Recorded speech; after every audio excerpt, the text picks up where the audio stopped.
sampai selama-lamanya Engkau Tuhan yang setia. Sekalipun dalam lembah kekelaman, Engkau tetap setia. Sekalipun ku berjalan dalam lembah kelam, namun tangan-Mu selalu menopang hidupku. Saat ku dalam ketakutan, Kau hadir di sisiku. Kau berkata, jangan takut, Kau beriku kemenangan. Kaulah Tuhan yang berjanji, tak sekalipun Kau ingkari. Kesetiaan-Mu sungguh terbukti di sepanjang hidupku. Untuk selamanya ku kan setia melayani, mengasihi-Mu. Tiada Tuhan seperti-Mu, Yesus. Kau Allahku yang setia.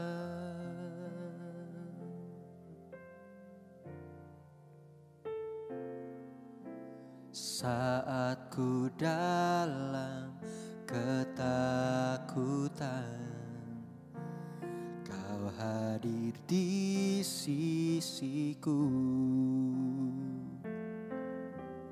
Kau berkata, jangan takut, Kau beriku kemenangan. Kaulah Tuhan yang berjanji, tak sekalipun Kau ingkari. Kesetiaan-Mu sungguh terbukti di sepanjang hidupku. Untuk selamanya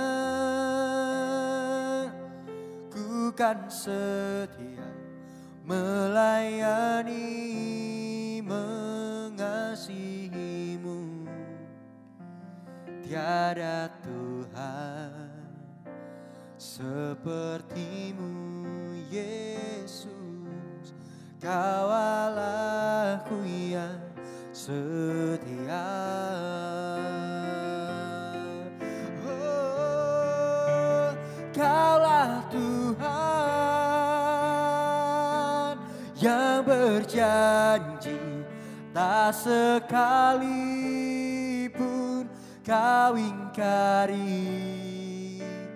Kesetiaan-Mu sungguh terbukti di sepanjang hidupku.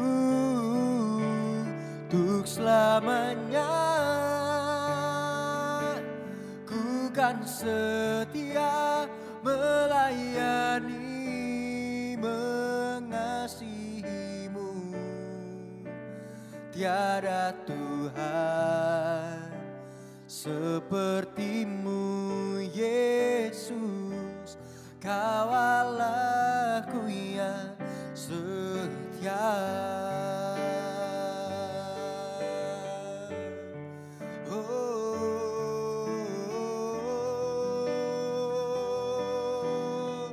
Tiada yang seperti-Mu, Tuhan.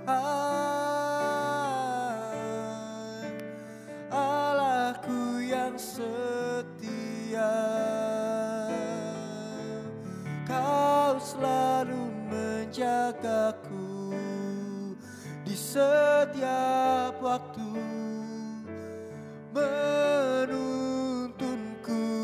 di setiap langkah hidupku. Kau setia, Kau setia, oh. Janjimu Kau genapi, firman-Mu ya dan amin.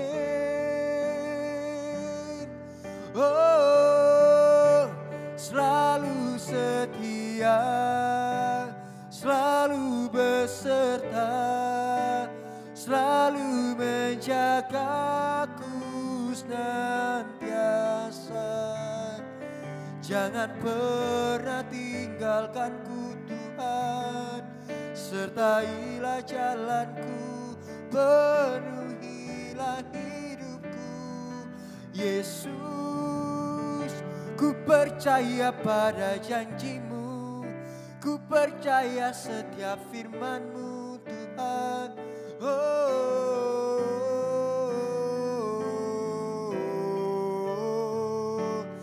Kaulah Tuhan yang berjanji, tak sekalipun Kau ingkari kesetiaan-Mu. Sungguh terbukti di sepanjang hidupku, untuk selamanya ku kan setia melayani, mengasihi-Mu. Tiada Tuhan seperti-Mu, Yesus. Kau Allahku yang setia. Tiada Tuhan seperti-Mu, Yesus. Kau Allahku yang setia. Sebab tiada Tuhan seperti-Mu, Yesus. Kau Allahku yang setia.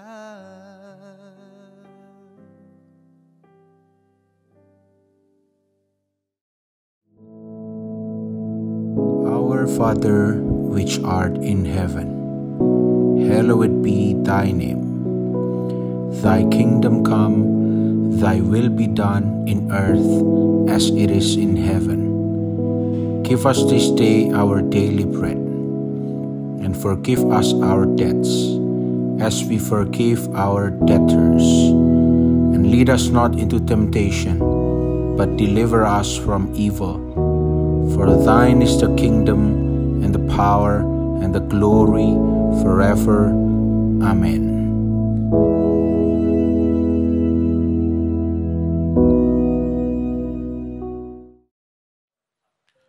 Haleluya.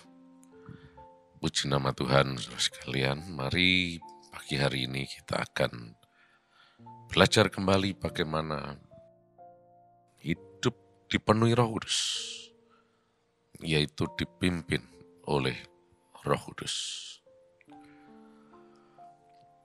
Dan kalau kita berbicara mindfulness of the Spirit, dipimpin oleh Roh Kudus, maka tidak ada parameter, tidak ada standar lain yang bisa digunakan untuk mengukur kehidupan kita ini selain sungguh-sungguh dipimpin Roh Kudus atau tidak. Maksudnya adalah seringkali kenyataan yang ada di sekeliling ini dikaitkan dengan, oh ini dipimpin Roh Kudus. baik itu keberhasilan, kesuksesan, dan sebagainya. Wah, pasti ini pimpinan Roh Kudus ini. Kehebatan, dan seterusnya. Itu semua merupakan parameter-parameter atau ukuran-ukuran atau standar yang dipasang sendiri oleh manusia. Yang sebetulnya tidak ada kaitannya dengan pimpinan Roh Kudus. Kaitan langsung maksudnya. Jadi bukan berarti orang yang hebat itu pasti dipimpin Roh Kudus. Orang yang berhasil itu pasti karena hasil kepenuhan Roh Kudus. Belum tentu. Nah, untuk itu kita lihat contoh dulu lah. Nanti kita akan bicarakan lebih lanjutnya. Mari kita baca di dalam Kejadian pasal yang ke-11, mulai ayat yang pertama. Adapun seluruh bumi, satu bahasanya dan satu logatnya. Maka berangkatlah mereka ke sebelah timur dan menjumpai tanah datar di tanah Sinear. Lalu menetaplah mereka di sana. Mereka berkata seorang kepada yang lain, marilah kita membuat batu bata dan membakarnya baik-baik. Lalu bata itulah dipakai mereka sebagai batu dan tergala-gala sebagai tanah liat. Juga kata mereka, marilah kita dirikan bagi kita sebuah kota dengan sebuah menara yang puncaknya sampai ke langit. Dan marilah kita cari nama, supaya kita jangan terserak ke seluruh bumi. Lalu turunlah Tuhan untuk melihat kota dan menara yang didirikan oleh anak-anak manusia itu. Dan ia berfirman, mereka ini satu bangsa dengan satu bahasa untuk semuanya. Ini barulah permulaan usaha mereka. Mulai dari sekarang apapun juga yang mereka rencanakan, tidak ada yang tidak akan dapat terlaksana. Baiklah kita turun dan mengacau balaukan di sana bahasa mereka, sehingga mereka tidak mengerti lagi bahasa masing-masing. Demikianlah mereka diserakkan Tuhan dari situ ke seluruh bumi, dan mereka berhenti mendirikan kota itu. Itulah sebabnya sampai sekarang nama kota itu disebut Babel. Karena disitulah dikacau balaukan Tuhan, bahasa seluruh bumi, dan dari situlah mereka diserakkan Tuhan ke seluruh bumi. Nah, sampai di sini pembacaan kita. Kali ini kita melihat ada suatu proyek hebat, proyek istimewa yang terjadi, yang dicatat dalam pasal 11 Kejadian ini. Yaitu bagaimana manusia pada masa itu merencanakan untuk membangun sebuah menara yang puncaknya menjulang sampai ke langit. Ya, bisa dikatakan ini proyek mercusuar lah. Ini sesuatu yang istimewa dan sebagainya.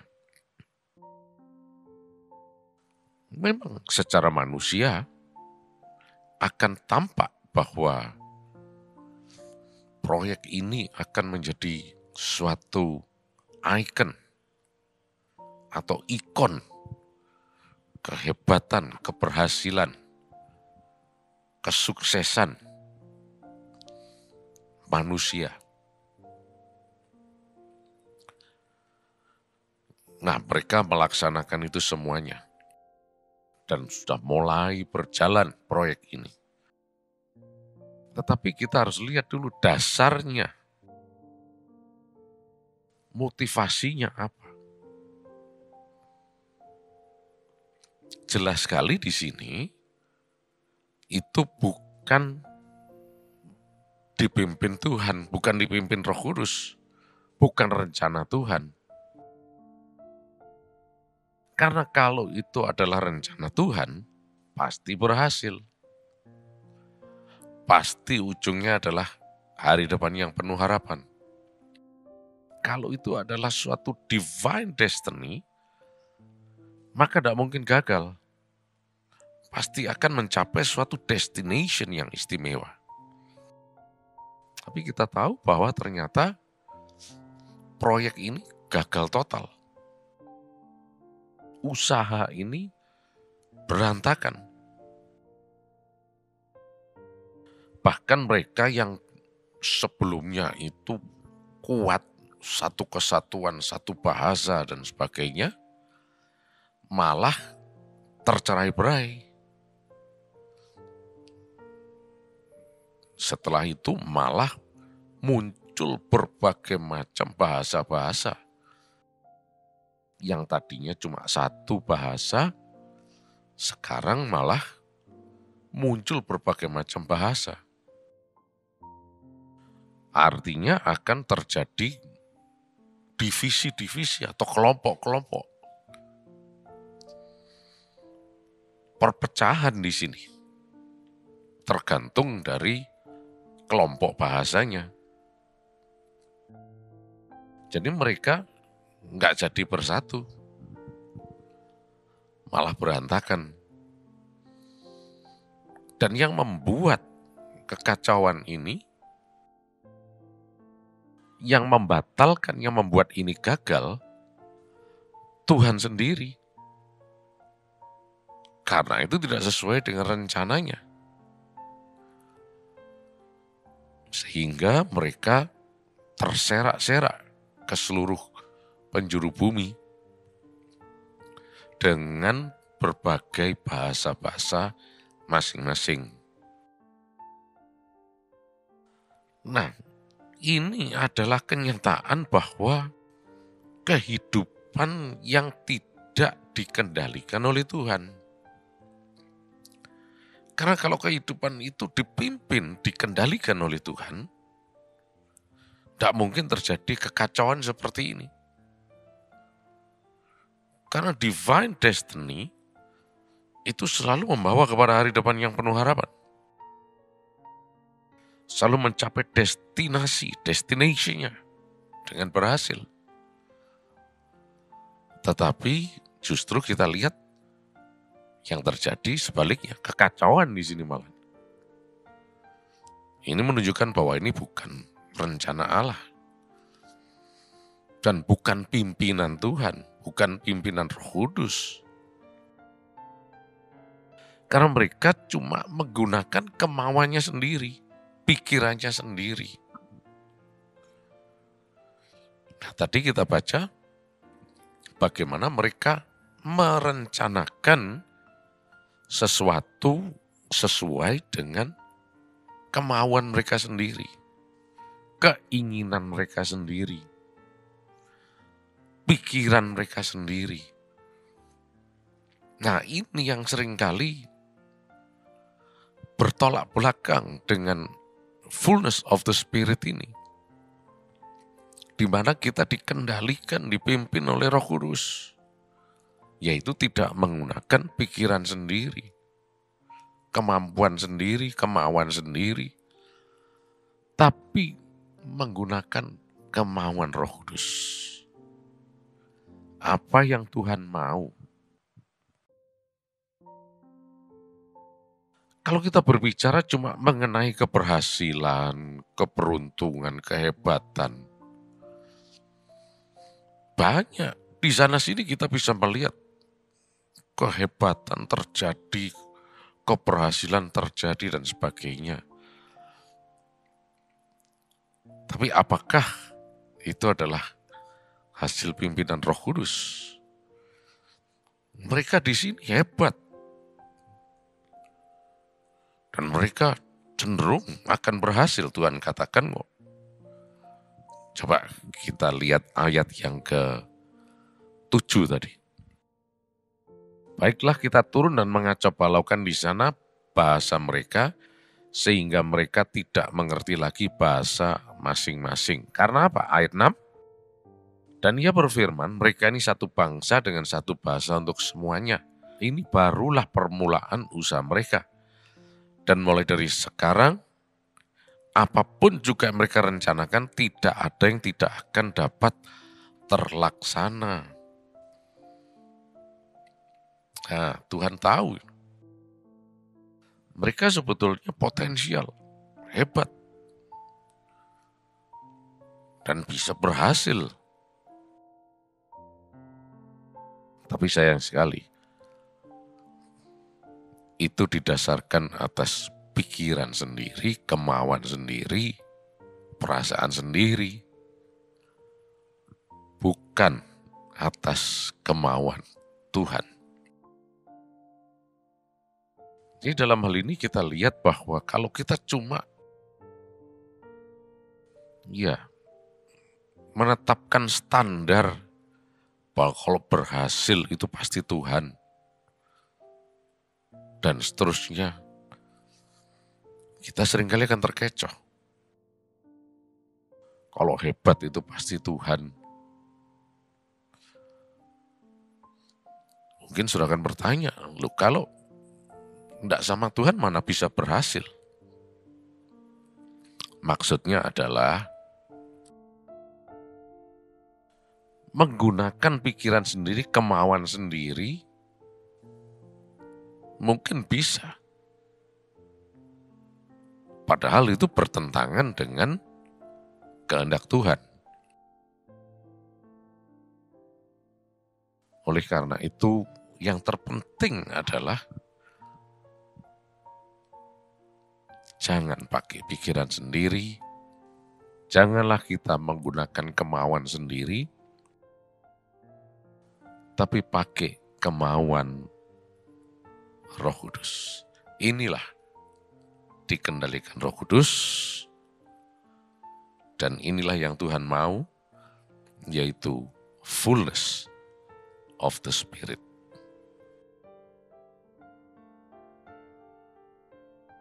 Sebab seringkali manusia hanya melihat yang tampak di depannya saja. Dan cenderung kemudian mengimitasinya, menirunya. Wah, supaya berhasil begini, begitu, dan seterusnya. Baik dalam usaha pekerjaan, dalam kehidupan sehari-hari, dalam pelayanan, dan seterusnya. Kembali lagi semuanya itu harus di bawah kendali Roh Kudus, di bawah pimpinan Roh Kudus sendiri. Sebab di luar itu bukan kebenaran, bukan keberhasilan. Kita bersyukur kepada Tuhan karena Dia berkenan untuk mendampingi, menyertai kita melalui Roh Kudus-Nya. Nah, dari sini kita bisa belajar bagaimana manusia, ahli-ahli yang hebat pada zaman itu, yang merencanakan mendirikan menara sampai menjulang ke langit, dan akhirnya cuma disebut sebagai menara Babel saja. Dari kata balal artinya kacau balau. Menara yang gagal. Karena menggunakan pikiran sendiri. Nah, itulah sebabnya saat ini mari tidak ada pilihan lain bagi kita. Mari kita sungguh-sungguh hanya mengandalkan pimpinan Roh Kudus dalam setiap aspek kehidupan kita. Dan kita jangan cuma mengukur semuanya itu dari standar manusiawi saja. Oh, yang itu berhasil baik. Oh, itu begini. Wah, berarti hebat. Saya juga akan seperti itu.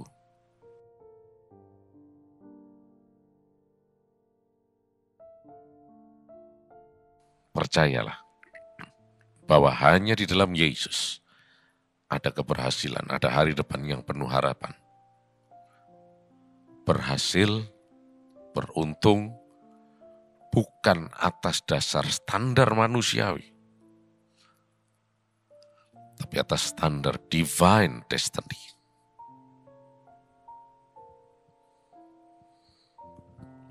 Oleh karena itu, mari saat ini kita betul-betul merendahkan diri di hadapan Tuhan dengan mengatakan, Roh Kudus, pimpin aku, kuasai aku. Seluruh kehidupanku, potensiku, biar itu semata-mata hanya untuk kemuliaan nama-Mu, bukan untuk aku. Sebab tadi kita lihat dalam ayat 4, bagaimana mereka berusaha untuk mencari kemuliaan, mencari nama, berhasil untuk kemuliaan sendiri. Sementara fullness of the Spirit dikendalikan oleh Roh Kudus, dipimpin oleh Roh Kudus, berhasil bukan untuk kemuliaan diri sendiri, tapi berhasil untuk kemuliaan Tuhan.